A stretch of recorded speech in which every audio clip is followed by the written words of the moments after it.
It's very vital for them to retain their 900 megahertz of spectrum from both perspectives. A, to retain existing customers, and B, to refarm it for 3G in future. All of them have to go all out to protect their business case and existence.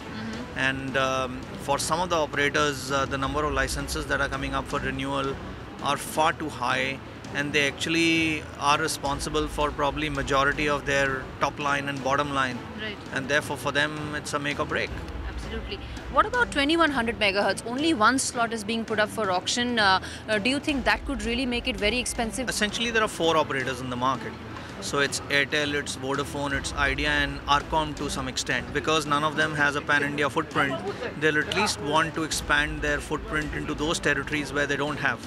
Now there could be still overlaps because there's only one slot available, and there could be some push and pull around there.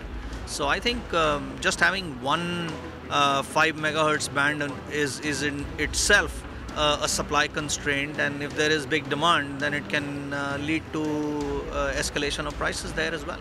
And assuming 900, 1800, 2100, everything gets sold and at significantly higher prices, what do you see will be the future in terms of tariffs, in terms of balance sheet stress? How do you read that after the auction?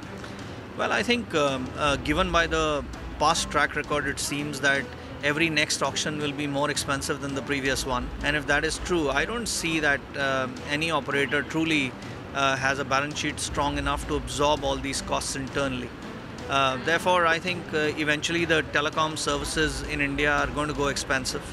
And I think this 1 cent model that probably I was an architect of also along with others is probably going to be very tough to sustain in the long run. Find us on Facebook at facebook.com/ETNow, and don't forget to click the like button. You can also follow us on Twitter at ETNowLive. To stay updated with all our programming, hit the subscribe button on our YouTube channel by logging on to youtube.com/user/ETNow.